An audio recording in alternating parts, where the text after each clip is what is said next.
we're going to introduce ourselves in a little bit more detail. I came to the Center for Mindfulness at UCSD through my own suffering. I was having anxiety attacks in 1992, and my doctor said, there's a program going on in the basement of the hospital in Newton, Massachusetts. Why don't you go down and check it out? And I did, and I was amazed in 1992 to find people in a mindfulness-based stress reduction program eating raisins and being taught meditation. This is not so alternative now, it's actually quite mainstream. But that program at that time led me on a path of discovery that brought me all the way in front of you folks today. And if you told me in 1992 I'd be sitting in a room with a group of people talking in a microphone, I would have said that's impossible. So I come to this work. We're going to talk a little bit about what that is in a few minutes through my suffering. And I guess my main point that I would like to make in my introduction here is that it's part of being human. And suffering's universal, and how we cope with that is going to be basically the subject of our time together today. So thank you for allowing me to be here, and Cassondra. I'm Cassondra, and I guess certain parts of this have been with me for a long time, for many, many years. Since I was young, I was drawn to the practices of yoga, and in more recent years, but still for some years, the practices of meditation, sometimes not knowing why. I kept coming back to them, kept coming back. And then I also reached a point some years ago, several years ago, where my daughter was having some difficulties, and because of my connection with her and my being her mom, caring about her, I took my first mindfulness-based stress reduction class at UCSD. In fact, Allan was one of my teachers, and it was sort of like no looking back after that. My daughter and I both continued on this path. My daughter started her own meditation practice, and to this day she's thriving, she's healthy, she's doing well.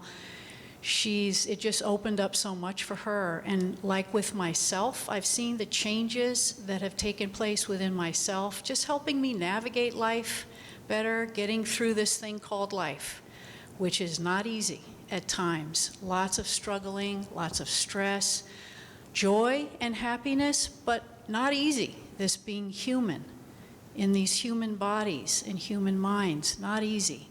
So I've just seen what mindfulness-based training can do for people, for myself and for others, and because of that, I just feel passionate about pursuing it for myself. I practice every day, and just also wanting to teach it and give it and share it wherever I can. So that's what brings me here. And I was touched and honored when I connected with Kathy, who coordinated all of this, and just touched by how you're here from all over the world and being able to come together in this kind of place to connect with each other. And that's a lot of what this is about. Connection can be very healing. Knowledge is power, but also connection can be very healing. So that's part of what this is about.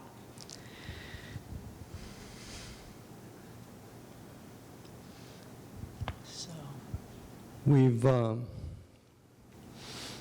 come here today to bring you an experience rather than just talk at you. So we will get to that. For a moment, I am going to talk at you.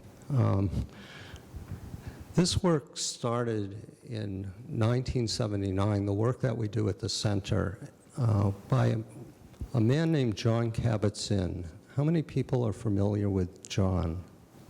Okay, good. A few people, that's great. So John was teaching yoga and meditation in the basement of a church in Harvard Square outside of Boston in Cambridge, Massachusetts. And he had this epiphany and the genius to realize that the core of these wisdom traditions, yoga and meditation, and by the way, it's found in all the world's wisdom traditions and religion, this aspect of mindfulness, could be taken out of the dogma, out of the tradition itself, and brought to a Western medical setting. He was going to MIT as a molecular biologist, and he went to the UMass Medical Center and said, I'd like to put together this program and bring it to the hospital here at the Medical Center for Chronic Pain Patients. Well, that was 1979. And pretty soon, all the doctors at the Med Center started sending down all the patients, not just chronic pain patients, but everybody was coming down to John's program. It grew, it kept getting studied. The first study was on psoriasis. They found that meditation helped reduce the incidence of breakouts in psoriasis. And if you look at a graph of studies on mindfulness, it's kind of flatlined and it starts to go up into the 80s and into the 90s, up a little bit more in the early 2000s, and then something happens in 2009. It just shoots up like a hockey stick. So this program that John started is now taught all around the world. There are many other mindfulness-based interventions besides stress reduction. There's cognitive therapy, relapse prevention for drug addiction. The list of MBIs grows and grows and grows. So people have learned that this stuff works. It shows it in the empirical evidence from the studies, and we see it every day in the classrooms, in the programs that we teach. The benefits are tremendous that people get. So our intention is to bring this to you today,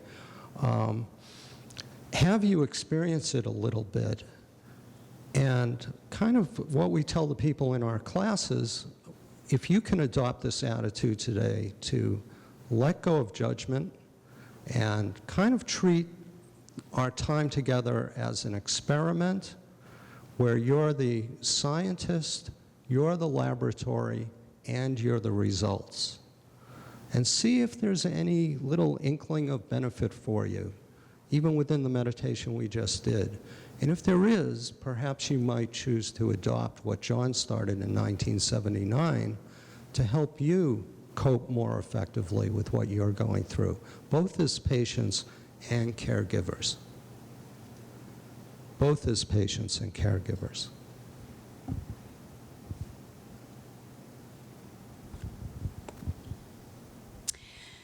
And just to continue on a little bit with what Allan's talking about, in terms of the studies, this is all science-based. There's been an explosion of scientific studies around mindfulness-based trainings and the benefits.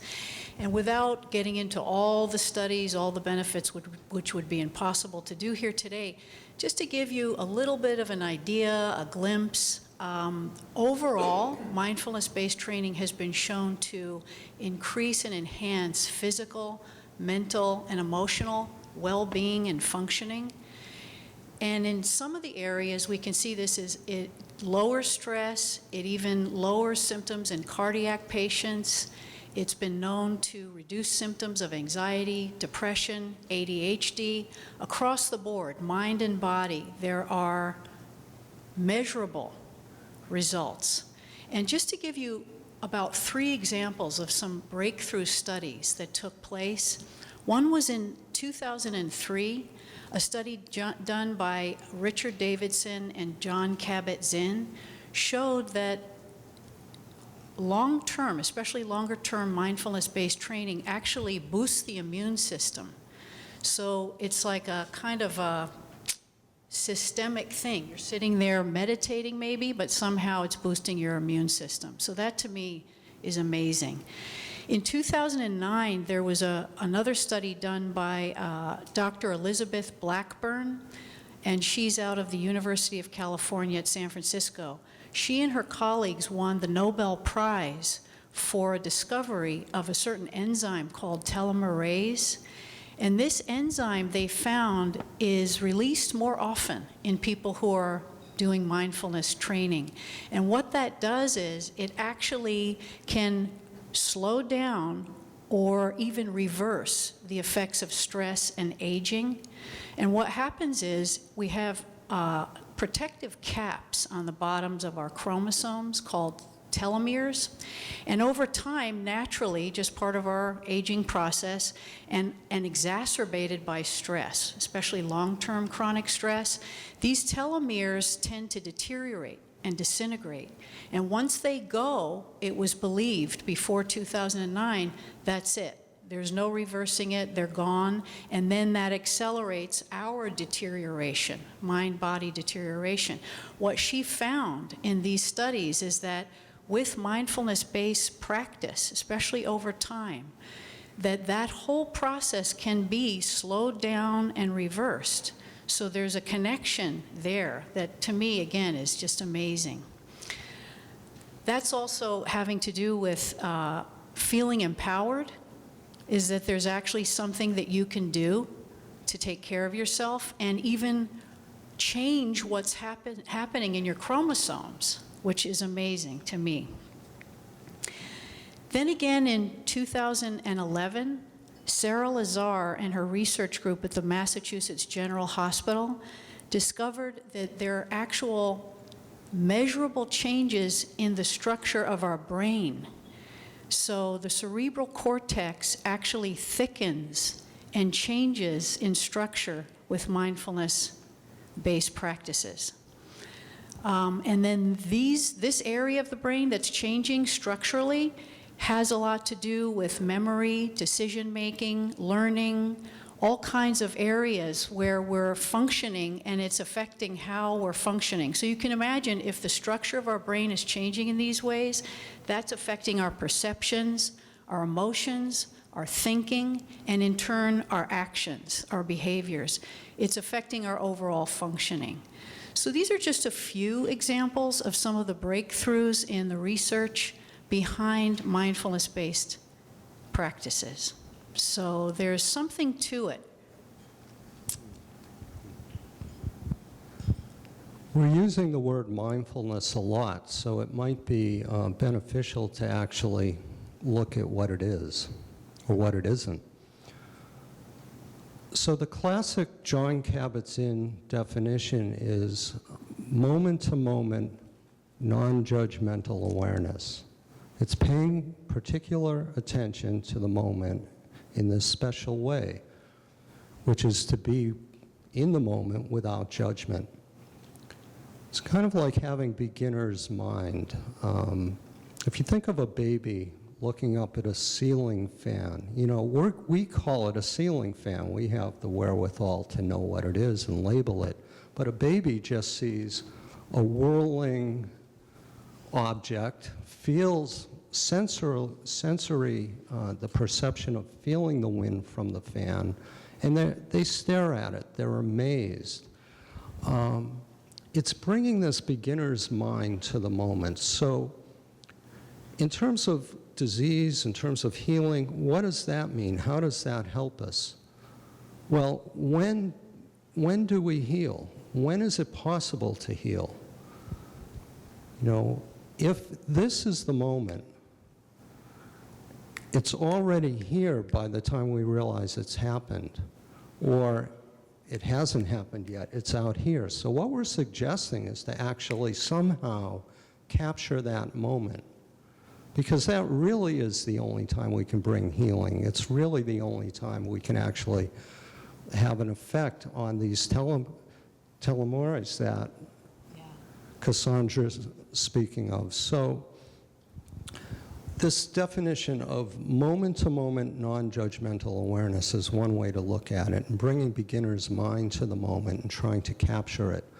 Another way, and the Sanskrit definition of mindfulness actually translates to remembering. Remembering. So in some sense, we're literally talking about remembering the mind, the body, this wholeness that we have. very often when we're diagnosed with something, we become so, we internalize it to such a degree, we become so attached to the diagnosis or the label, we kind of lose sight of the wholeness of it. And the fact that just by the virtue of waking up this morning, there's much more right with us than wrong with us. So moment-to-moment, non-judgmental awareness and remembering.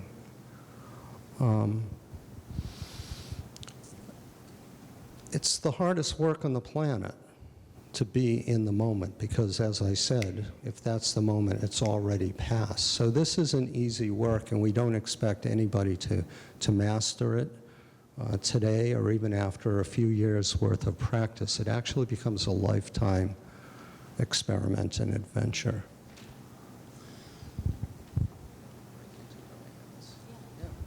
So this is something we decided to do about 5 minutes before we walked in here.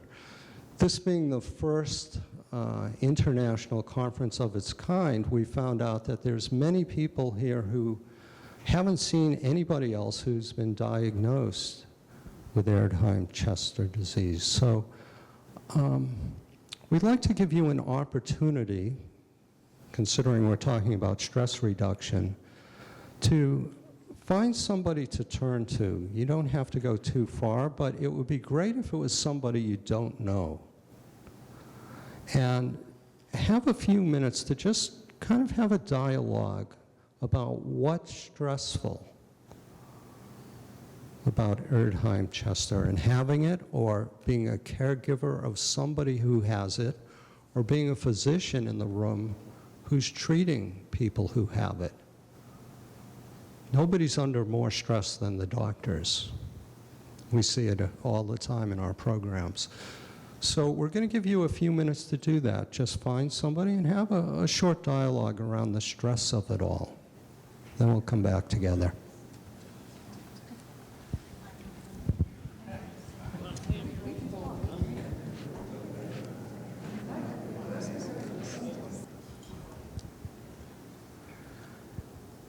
And around that, I'd like to read a poem. I was touched. I watched the film a little bit. That's on the monitor out in the lobby. And I was touched by how alone people can feel within what they're dealing with. So I'm going to read this poem. It's called Framework for Longevity by Michael J. Cassondra. Framework for Longevity. What is the secret of longevity? Invest in bonds. Invest in bonds. Bond with love. Parental, marital, filial, people, spiritual. Love thy neighbor as thyself. No greater love hath man than he give up his life for another. Bond with nature, with its broad range of animal, plant, and mineral life, with its sun, moon, stars, land, sea, and air, and all the creatures thereon and therein, with its solitude, music, challenge, reverence. Bond with positive mindset. Aim high and you won't hit low. If things go your way, don't get too high. If things go against you, don't get too low. Bond with an upbeat lifestyle. Engage in spiritual, intellectual, social, recreational pursuits that guarantee health, strength, and daily bread. Woo the positive, spurn the negative.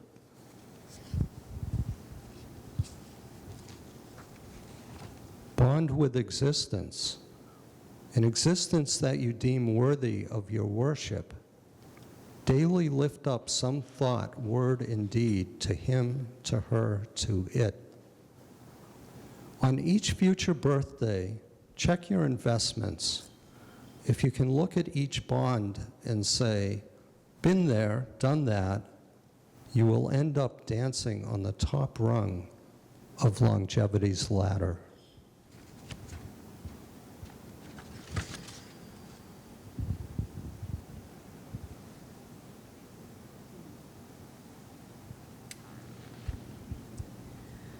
So taking in those words and in the spirit of what we do, I'd like to invite you to drop into another practice. And if you would, I'm inviting you to get comfortable again in your seat, coming into an upright, dignified position, one that's comfortable, not stiff. Adjusting in any way that you need to be comfortable. And if you'd like, closing your eyes or just dropping your gaze, allowing yourself to just drop into practice.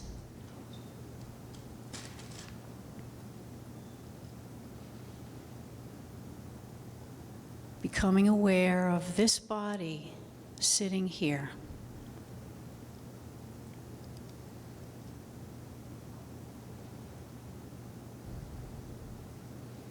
No place else to go.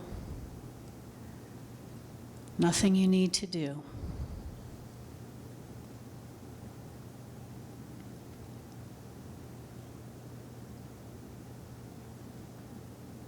Becoming aware of what it feels like to breathe.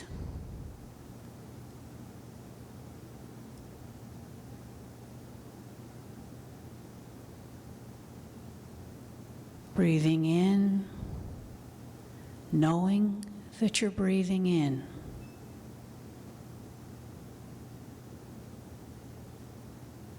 Breathing out, knowing that you're breathing out.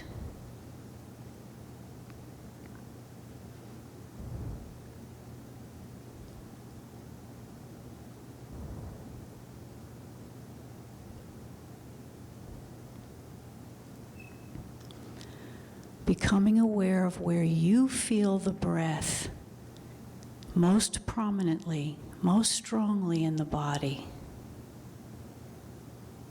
Perhaps it's at the nostrils.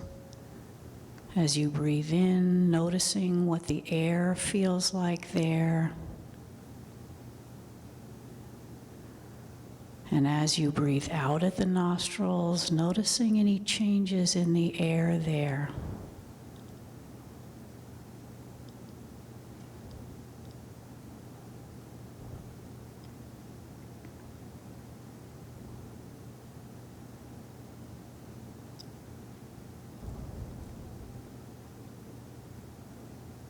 Or perhaps you notice the breath as it moves down into the throat.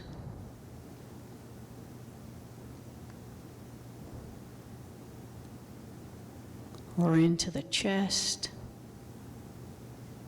with the expansion of the lungs on the inhale and the contraction of the lungs on the exhale.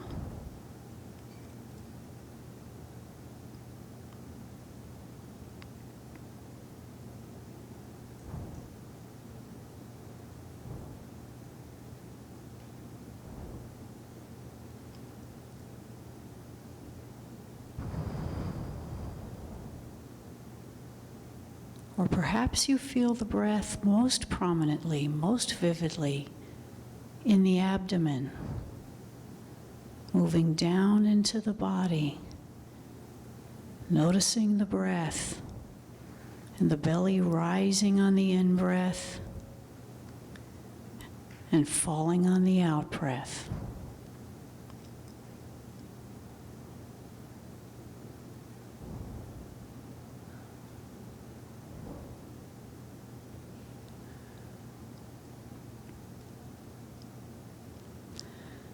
Noticing where you feel the breath most vividly in the body and placing your attention there.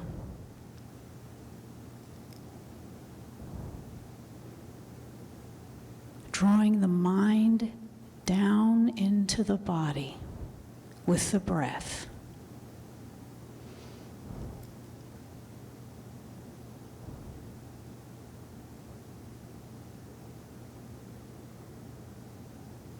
And if the mind wanders, which it will, simply noticing that without judgment, and then gently but firmly bringing your attention back to what this breath feels like.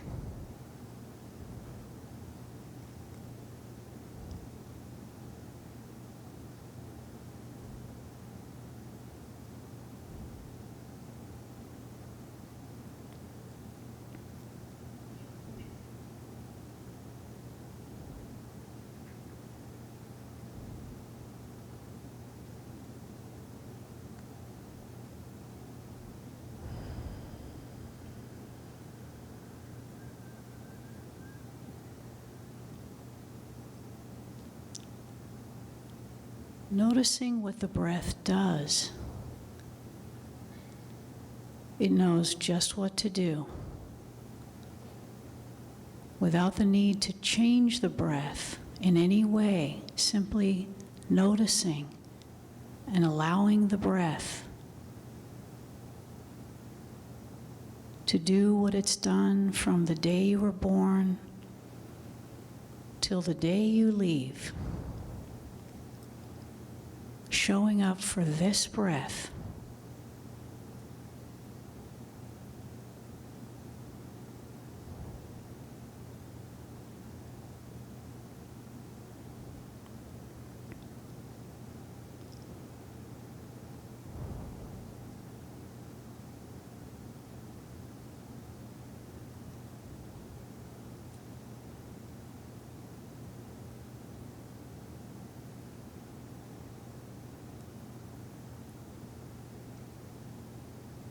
Always the opportunity to return the thinking mind, bringing into awareness. What does this feel like to breathe?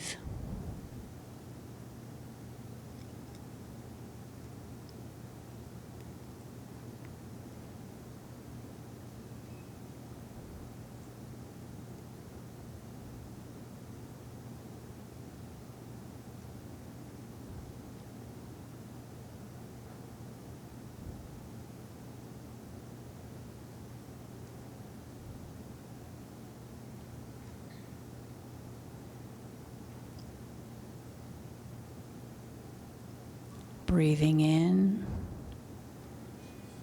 breathing out. In this moment,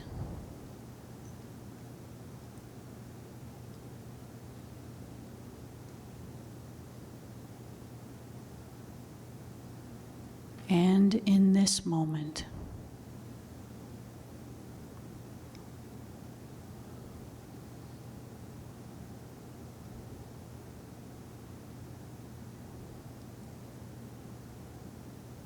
And in this moment.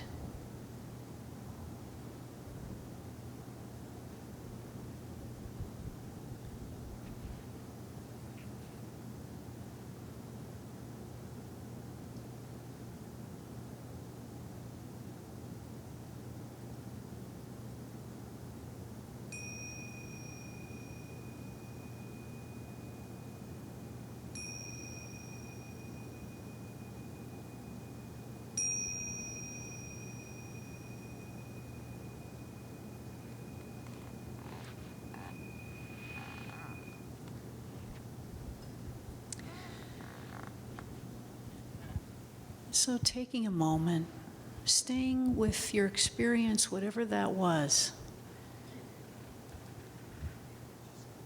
and asking you, opening it up to the room now, inviting you to talk about what was that like for you?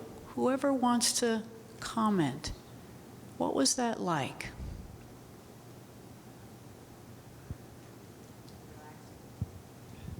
Relaxing. Okay, thank you. Peaceful.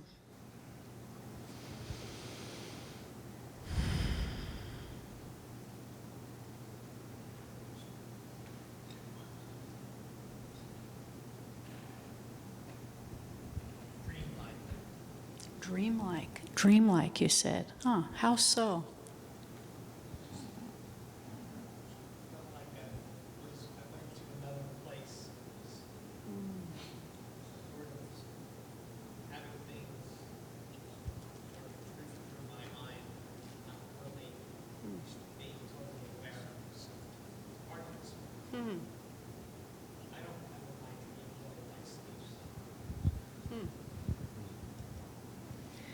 So noticing that along with the relaxing feeling.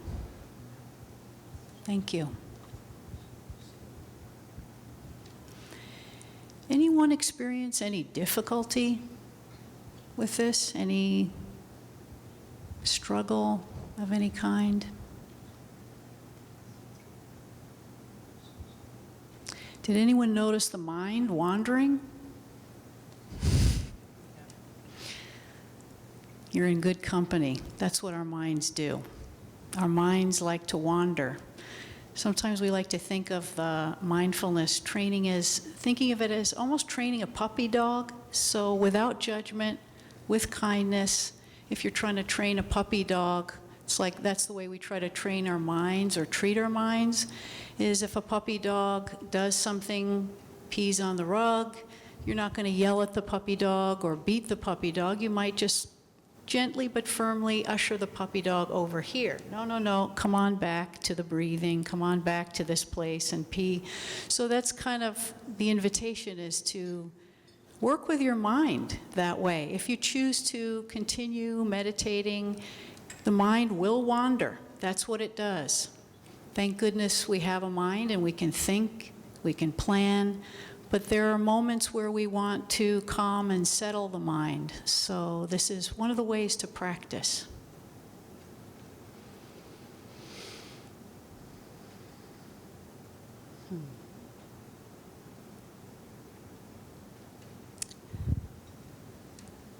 So thank you. Anyone have a burning desire to share what that was like for you?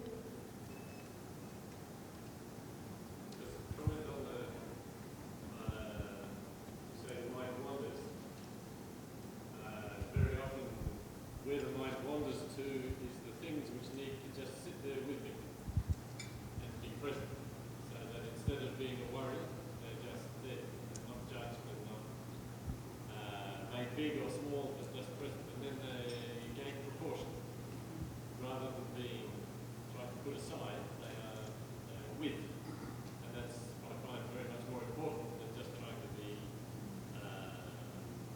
neutral completely.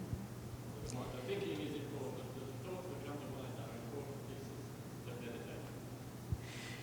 So I think if I'm understanding what you're saying, you're making a very important point about not trying to get rid of thoughts, but simply allowing them to be. Very important. Yeah, we're not trying to get rid of our thoughts, just like we're not trying to get rid of stress, because we can't. Stress is here, thoughts are here. We're simply trying to develop a new relationship to our thoughts and to stress. And one of the ways that, what is your name? Joss, thank you. And one of the ways that Joss is suggesting is to notice the thoughts. We could even replace notice the stressors, notice whatever's coming up in our awareness and allow it to be. Something about that can even reduce stress. Talking earlier on about what you do when you can't do anything, and just being with somebody, allowing that frustration to just be without something to talk to, just is, and it helps. Yes. Yes, that is so important, because sometimes you can't do anything, and sometimes just being with is doing something. Thank you. Another thing that I found important is the non-judgmental awareness, just observing. And the more you observe something, you realize that it's not you. You know, that I might feel depressed, but I am not depressed. I feel this emotion of depression. So the more and more you observe your thoughts and observe your emotions, it creates a little bit of a distance. So that way you're not so caught up into them. Yes, thank you. That is so key. It's so easy for us to get caught and swept up into a thought, an emotion, or a whole state of depression. And when we do that, we can get lost. It can feel huge. And as you're saying, we can lose sight of the bigger picture, and that isn't us. It's not all of who we are. And so that's a very, very important point. Thank you.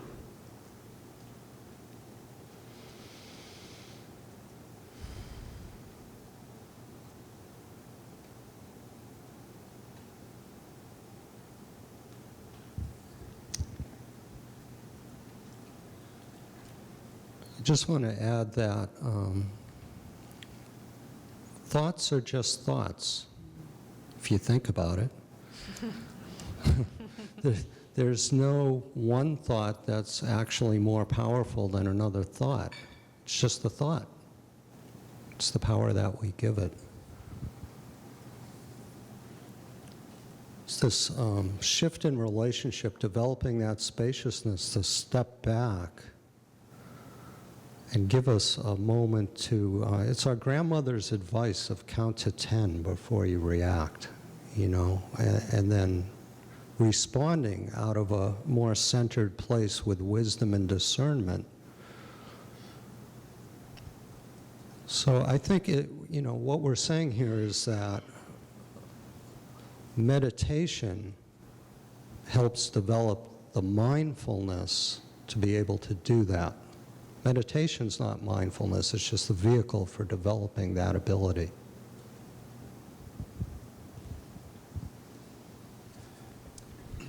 Mindful of the time. Okay, so I was almost going to say we're shifting gears, but not really, because it's all related, all connected here.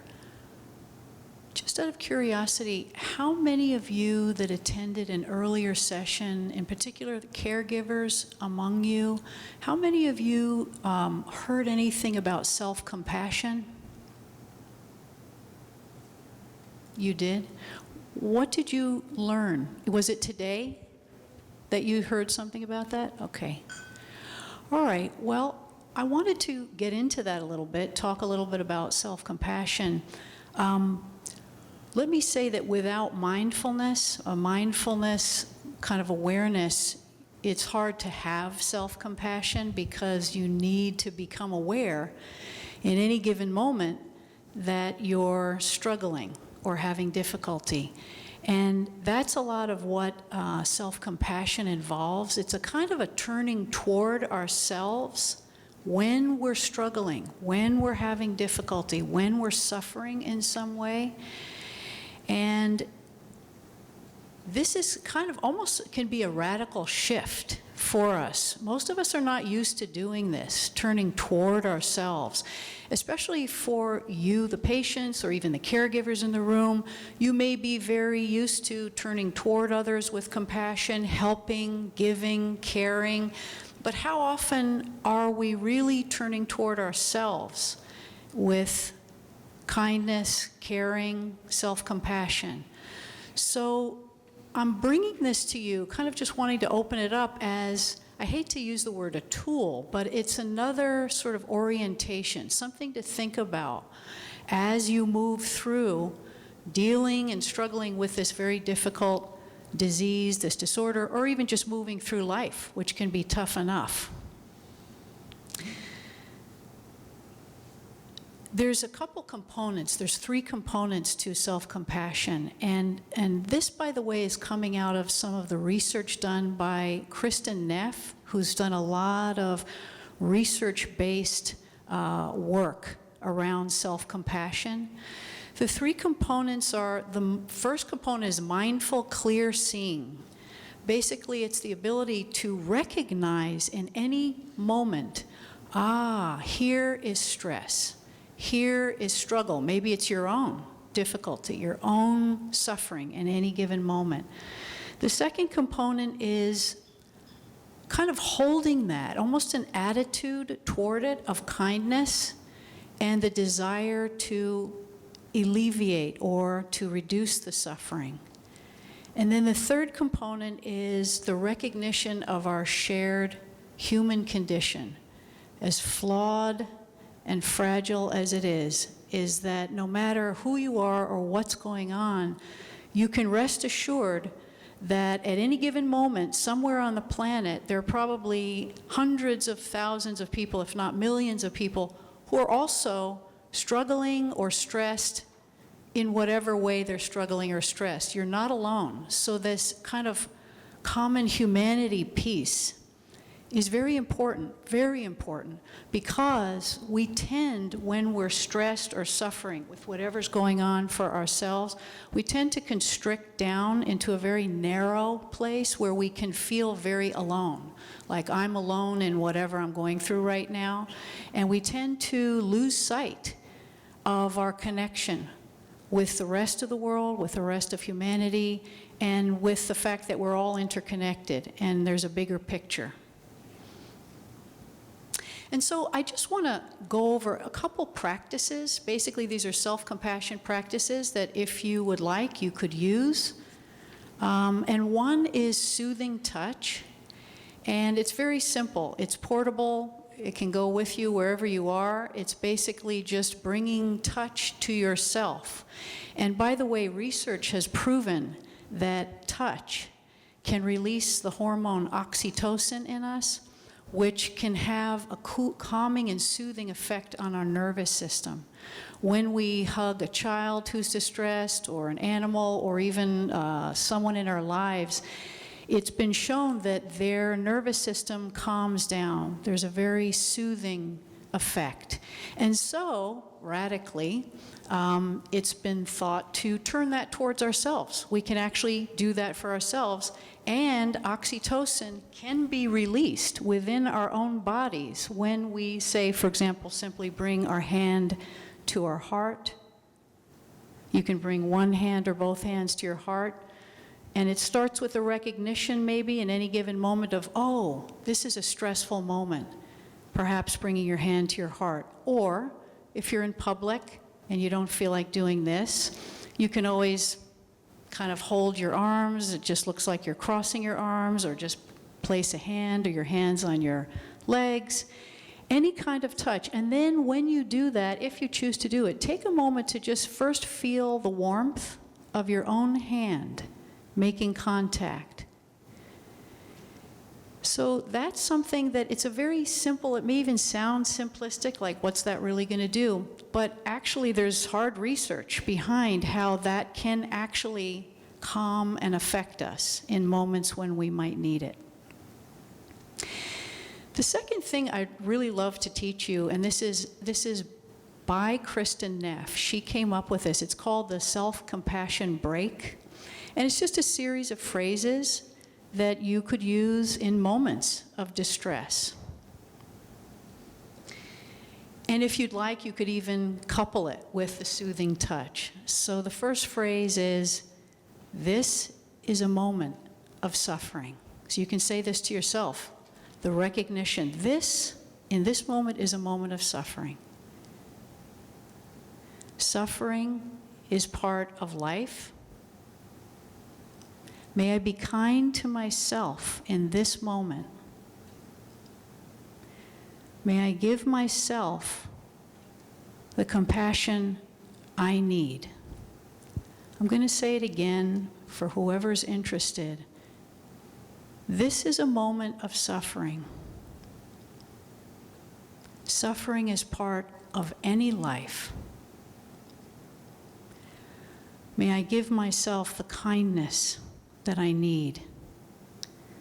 May I bring self-compassion to myself. And you can hear even in the second line, suffering is part of any life, that sort of connects you back to the big picture. And it's a turning toward yourself. And at the end of saying those phrases, you could even sort of linger there and ask yourself, what else is it that I need right now? And listen for the answer. It might be as simple as, well, I need to just linger here a little bit more, or I need to have a break, or I need to get a hug from someone else, or have a conversation, or have a sandwich, whatever it is. But it's a kind of pausing and taking a moment to turn toward yourself and tend to yourself. So that's just a little bit of a taste of some self-compassion work that we also teach at the Center for Mindfulness. But again, it's all based in mindful awareness, which is being aware in any given moment of what is here, what's happening. Thank you.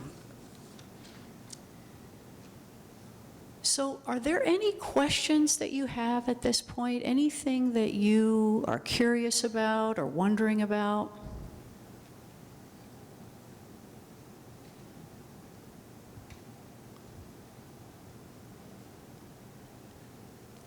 Does anyone think that there's anything in what we've talked about today that you might be able to apply or bring into your lives?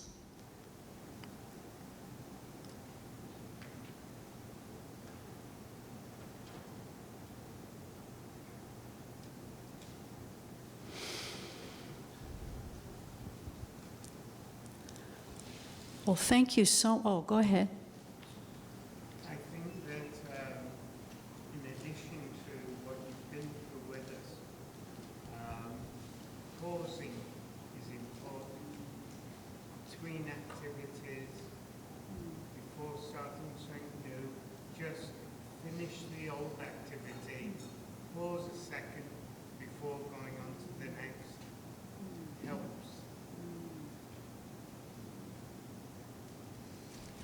That's so true. Giving yourself that pause. In fact, it's funny you brought that up. That's become one of my favorite words, pause. And I have a dog, and I love my dog, and I think pause. Sometimes I remind myself of that. Just simply pause. Take that moment. Become aware, maybe, in that moment. Thank you.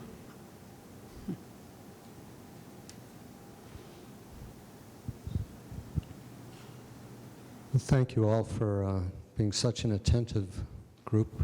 And again, it's been a joy to be here with you, and we wish you a continued great conference that you're holding, and may you have many more years of them. So thanks for being here. Thank you.